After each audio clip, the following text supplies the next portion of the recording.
Okay, so today we're going to look into learning outcome 2, and we're going to focus on understanding the industry standards and cybersecurity more in detail.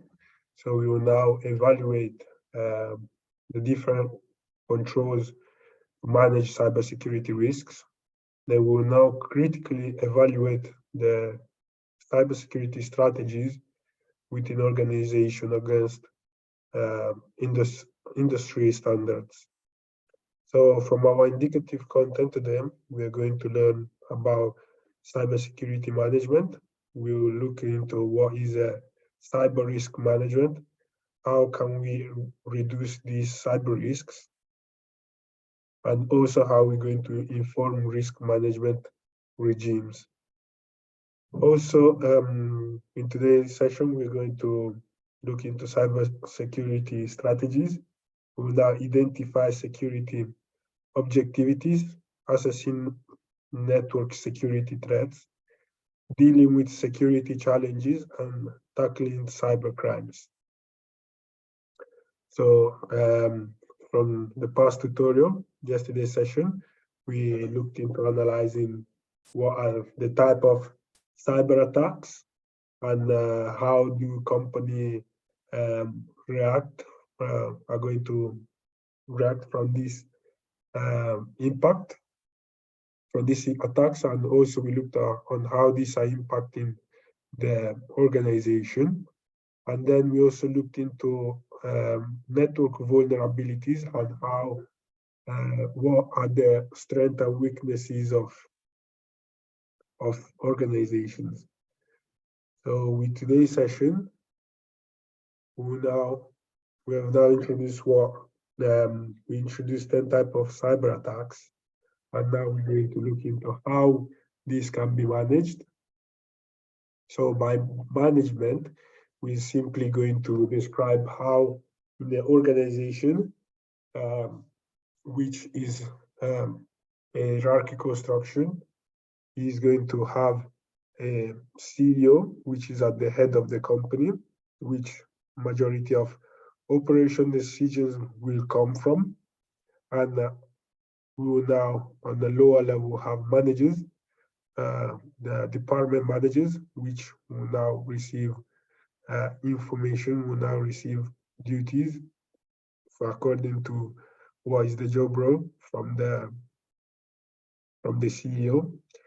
And we now have employees who are, in this case, going to work and protect the company from any type of cyber threats. So as we can see, additionally, the company must be prepared to respond to the inevitable cyber incident. So they have to be able to restore the system and be working as a full operational after this attack has been executed. So as we can see, most experts recommend that business have a strategic approach to cybersecurity.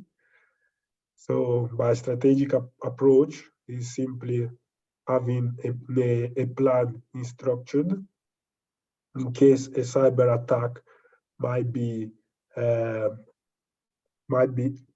run into the organization. So a couple of important things that we need to know that are key areas regarding this plan are going to be prevention. So as we all know, prevention is simply raising awareness of that these attacks might occur, and by knowing that this can happen, we will now create a prevention plan. Also, we will now reduce the possibility of being attacked. Also, we have resolution, whereby resolution is simply the event of a computer security breach, which we now plan and proceed need to be into place to determine the resources that will be used to recover from a threat. And also we need restrictions. So as a company, in order to avoid that these attacks might happen, it's important to restrict users and employees to a certain limit of features of the softwares or the applications in order for them to be able to not be attacked. So when it comes to reducing cyber risks, we do have 5 best effective ways to reduce these risks. These ways can be such as companies need to develop a complete view of the IT landscape. So this will now include information in regards to the ability in the area of cloud computing, mobility and visualization. So by having a effective IT landscape, that means the company has been trained to work with different cutting-edge technologies that will now allow them to have everything under control from a single platform or from a single unit. Also, we do have automation of enterprise security, where is simply compliance, where is a must as manually created spreadsheet screen. We will now have a lack of institutional control. So automation also, in order to have a workflow, a sequence to follow in order for them to reduce cyber risks. Also, it's best practice to having organizing how company will approach these risks. So by having a strategy and an effective plan, the company will be able to, even if they do get attacked, they will now have the knowledge and the skills to restore the system in less time as possible. Also, another way to reduce will now be making sure that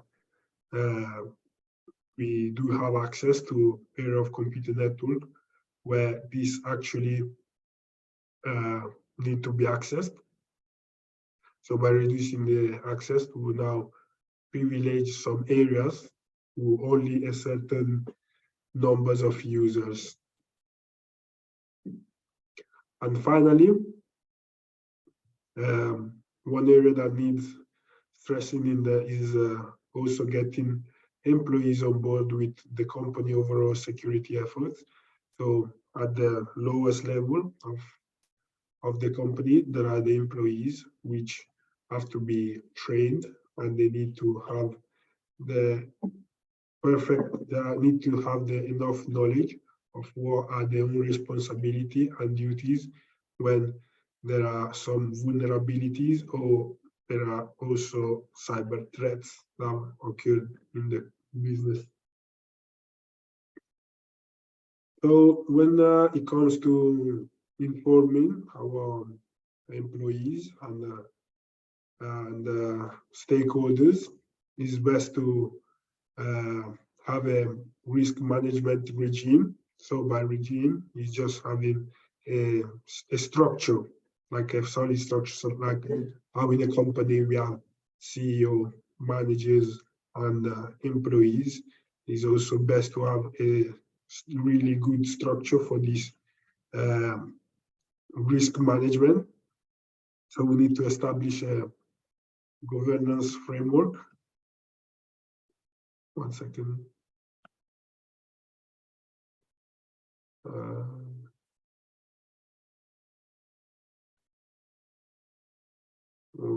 Just 1 second. I need to.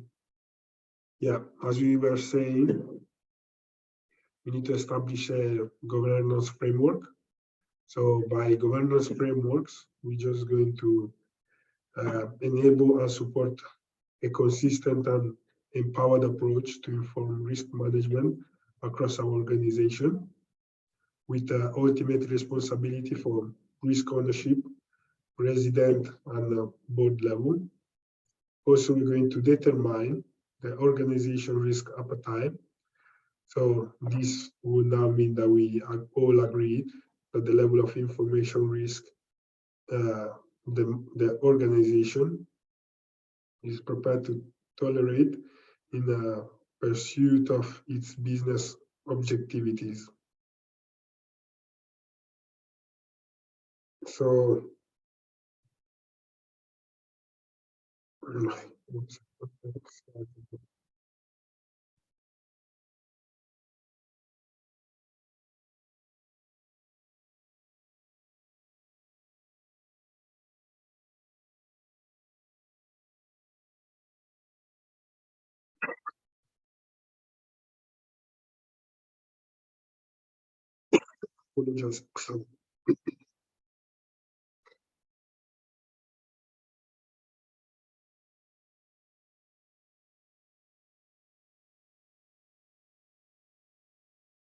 okay, so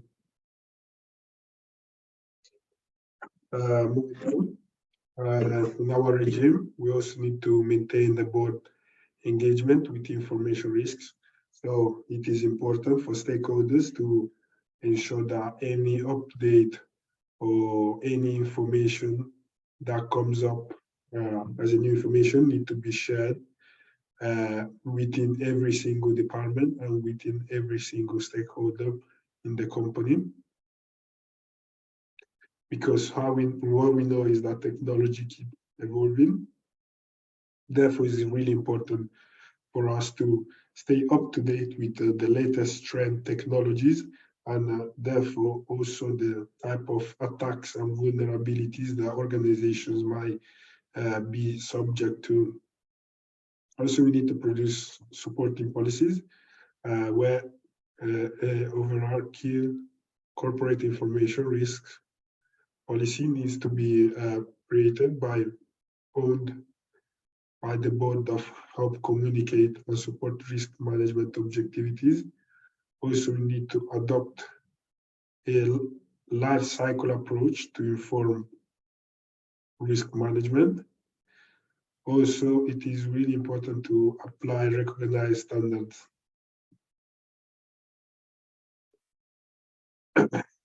We also have to make sure of endorse assurance scheme where we're going to consider adopting cyber essential scheme. So by cyber essential scheme is simply a cybersecurity assessment where a company will now run tests, cyber vulnerability attacks and test into the devices in order for them to see what is the level of vulnerability of the company. And once the self-assessment has now been passed, the company will now receive a badge which can be put on the website or even in the email signature, as which states that they've been granted from the government the cyber essential scheme. Also, it is important to promote risk management culture, whereby risk management need to be organization-wide, driven by corporate governance from the top down, with user participation demonstrated at every level of the business. Also, we need to have a security objective where it is a statement of intent to counter specified threat and satisfy organizational security policies or assumptions. Also, it is really important to identify what could be security objectivities. So by objectivities, we're just going to look into the softwares and how these softwares are used and what could be the failure, what could cause a leak or a breach where attackers can now steal information. So you now have to identify where does the application protect user identifier from abuse. And then is also, you have to look into financial, where by accessing the level of risk of organization, this can now prepare to absorb the remaining as a potential financial loss. And also the objectivities can, you will now include reputation, where a cyber attack could now damage the image of the company and the reputation. Therefore, this is not just a financial loss, it can be also a reputational loss. We also have privacy and regulatory, where what extent we will now, with the application, have to protect user data. Also, there's availability guarantees, where it is application required to be available for a service level agreement, SLA.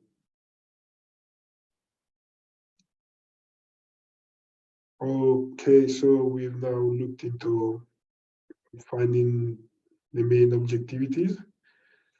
So as you can see, this is by no means an exhaustive list, but it will now give us an idea of the business risk decision. So some of them are leading into selecting a building security control, and other sources of risk guidance could be law, regulation, standards, legal agreement, and corporate information security policies. Now we have to look into accessing network security threats, where the objectives of a risk assessment is to understand the existing system and the environment, and we now have to identify risk through analysis and information which has been collected.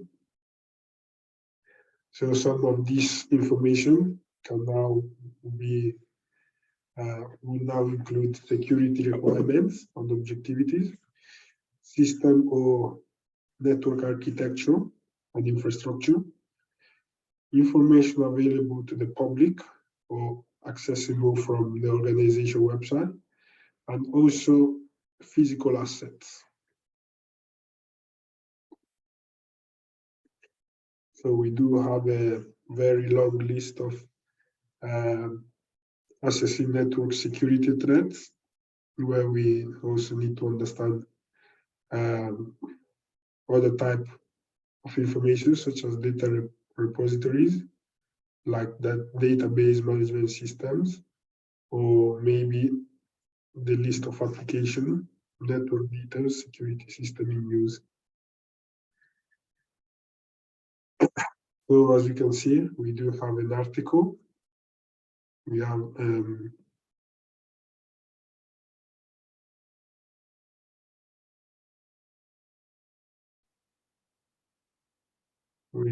these articles which looked into more details on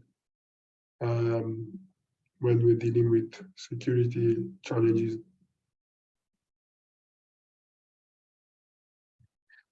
So coming to our final learning outcome, our final indicative content, we'll now look into good measures, good strategic measures for us to protect from cyber crimes, or even all this online scam and online abuses. So some of them would be choosing a good leader. So whoever is going to be in charge of the operations need to be a person who is qualified and has enough experience when it comes to dealing with cyber attacks and how to protect the company from data loss. Also, we have to be able to engage the board, where we can see that according to ATHE Savory, independent chair of Open Data User Group, which advises the UK government on the value of the data it collects. Both have been short-sighted with the faith to treat cybersecurity as a priority. So as you can see, too many organizations have strong governance around financial risks, primarily because they are required to report their financial status publicly, but pay little attention to IT risk until disaster strikes. So also we need to educate the stakeholders. As I said, it's really important that employees are potential and company biggest vulnerability when it comes to cybersecurity. However, the organizations that devote sufficient resources to inform them about risks, staff, and become powerful assets. Also, we have continually reassesses of the position where investment in cybersecurity should no longer be seen as one-off technical fix, and leaders have to regularly invest time and money into assessing the threats. So this was everything for today's session. And do you have any questions, Salim? There's no question. Okay, Salim, thank you very much for joining, and I'll see you next week.